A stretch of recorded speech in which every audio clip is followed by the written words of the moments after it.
Piniritong sili, karak pare. Royal pan. Yes up bro. Yeah. Yung sili, lalagyan mo ng sriracha pare. Sriracha baby.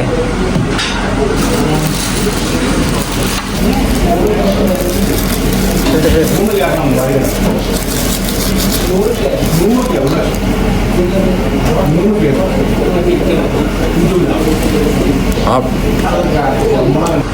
Uy pare, gyros to. Solid yan pare. Paano ba kainin to? Crispy yan pare oh, di ba? Ano yan oh? Sausaw mo muna ito, yung masarap eh.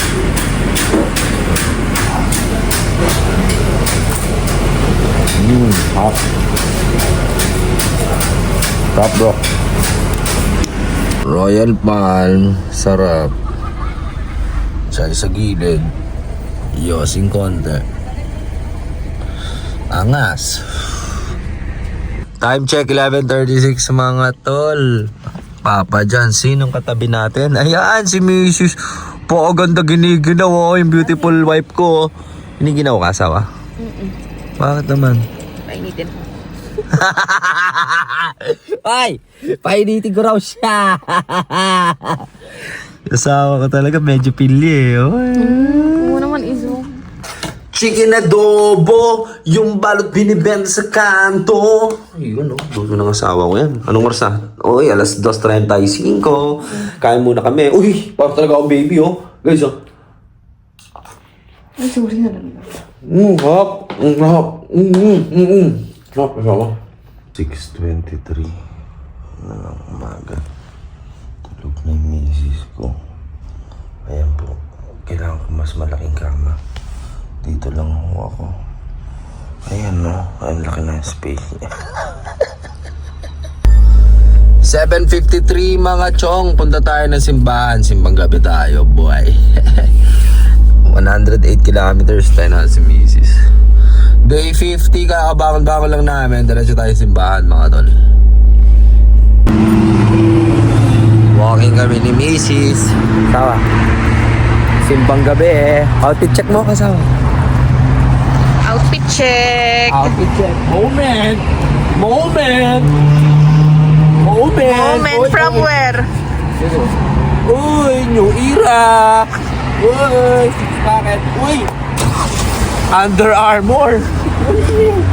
Simbang gabi. Moment. Pangaral sa kanya, gaya ng kanyang ama. Ngunit sinabi ng kanyang ina, hindi. Tirik ka muna dyan, hindi ako yung lagi mong pinapatirik. Simbahan daw. Ako lagi mong pinapatirik eh. Simbang gabi. Brad, forma mo na naman Brad. Swag na naman tayo dyan. Kaya na outfit check mo. Chicks mo wala. Ay, man. Ano makapag-chicks no? Outfit check. Outfit check, Brad. Sa simbahan pa tayo. Tigas talaga ng Brad ko. Dito na naman tayo nagkita, Brad. Angas mo talaga, Brad. Pinapabili mo sa mga pormahan mo, Brad. Ba't talaga ito sa idol eh? Mag-chicks na naman daw kami ni Brad. Asawa, ay asawa ko. Para tayo. Tinuturuan mo ako, Brad, ha? Kasi balang natin. Nagbablush yata si Brad, ha? Ayun na yun. Lalaking Brad. Tara, saan tayo? Boracay kami ni Brad, oh. Saka namin Diyos ko, Brad, ano? Kain tayo mga kabrad. Brad. Brad. Sarap ng pagkain dito. Sarap ang pagkain dito, Brad. Filipino food. Filipino food, Brad. Brad, masarap yung papaitan, Brad. Solid ba yan, Brad? Yun o. Number 1, Boracay. Kain tayo. Yun o. Painitan. Ayan, nilibre kasi tayo ni Brad last time. Siya naman nililibre natin. Ayun o. Sarap. Boy, papaitan pa masarap dun. Kasi ito o. Tara, kain tayo. Kain, Brad. Kain na, huwag mahiya. Kain na, asawa. 11:40 ng gabi. Just got home. Maraming salamat ulit sa lahat ng mga sumubaybay sa ating Day 49 kahapon. At ngayon, maraming salamat din sa inyo sa mga nanood dito sa ating Day 50 mga tol. Isipin ninyo ang 50 days of consistency uploading, daily vlogs, Walang susuko para sa pangarap. Yan ang gusto kong ipabatid sa inyo, mga tol. Isipin ninyo, di ba? Marami na akong pinagdaanan pero hindi pa rin ako sumusuko. Tuloy-tuloy pa rin tayo magbigay saya at mag-aliw sa inyong mga puso. So, ayun lang pala, pinakita ko rin sa inyo, nakapagsimba lang kami ng aking asawa. Nakita na naman natin si Brad sa simbahan at kumain kami dun sa Boracay. Ang sarap nung kanilang tropa meal. Mga tol, 88 dirhams lang yun ha, ganun na karami. Plus yung papaitan nila, 27 dirhams lang, napakamura. Kabayan na kabayan pa, ang lasa. Anyways, konting comment lang sa papaitan nila. Medyo ano na yun innovated papaitan na yun. Hindi siya yung original papaitan. May sinigang mix yata yun, no? Hindi siya, tawag dito, pang aalipusta sa dish. Pero isa siyang innovation. Siguro ganun yung nakita nilang na pamamaraan para at least para mapalapit ang panlasa sa papaitan. Kasi mahirap yatang kunin dito yung bile ng isang goat. So yun lang.